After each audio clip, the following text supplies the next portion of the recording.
First, I'm going to start by parting my curtain bangs. Then, I'm going to wrap my hair in a bun and hold it with a clip. This is how I usually restyle my hair on day 2 or 3 after it's been blown out. This method gives it a nice refresh, and for my bangs, I use rollers. After putting my hair up, now we're going to do the makeup. First, I'm going to put on primer and spread it out by using a sponge. I think this helps my makeup look more seamless when I put on foundation. Second, I'm going to use orange color corrector. I put it on dark spots like my under eye and it really brightens it up. Now I'm going to use my fingers to dab it in and blend it out. Third is my foundation. I put little tiny dots all over my face and use a brush and dab it outwards so that's even and not cakey. Then I'll add a little bit more when I want more coverage and blend it in just like this. Make sure you only do a little at a time so you don't use more than you need. Fourth step is my eyebrows. I'm using an eyebrow pencil to outline the shape and filling it in very softly. This will make it look more natural and you can slowly darken it.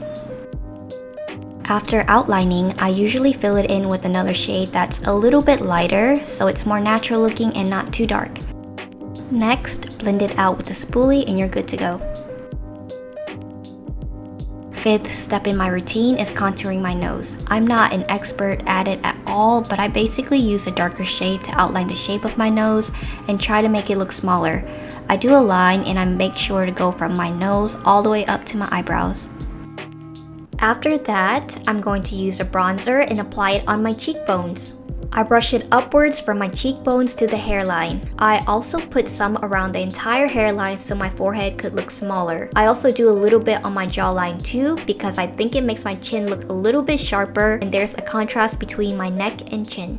After bronzer, I'm going to go in with a blush and apply it on my cheeks very lightly and brush it outwards. I like this because it makes my cheeks look fuller and more youthful. A little bit on the nose is super cute too. The next step is to highlight. I basically just use my fingers and put them on my nose and the highest part of my cheekbones. Now we're going to do the eyeliner. So this is a little bit tricky, but I slightly raise my eyebrows so I could get a flat surface to draw on. I'll draw a wing at the outer corners of my eye and then check both sides to see if they're the same length. This will help make them look more even. After that, I'll draw another line to connect the wing with the eye, and now all that is left is to fill it in. After eyeliner, I curl my lashes and you can see how it really opens up my eye. I leave it as is and don't use mascara because they don't stay curled if I do.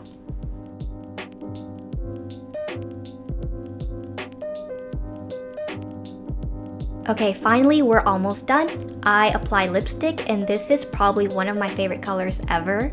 I just dab it on my lips and that's it. Last step, I use a little bit of powder on the spots where I usually get really oily. This helps me stay matte and keeps my makeup in place. Once makeup is done, I take off the rollers and part it in the middle. I'll also take down the bun. The bun really helped revive some of the big curls that I did for my blowout on day 1, and it makes it look brand new. All I do now is brush it through with my fingers, and that is how I restyle my hair after a blowout. And this is the final look. I really love it and I hope you guys enjoyed watching. I'll see you next time.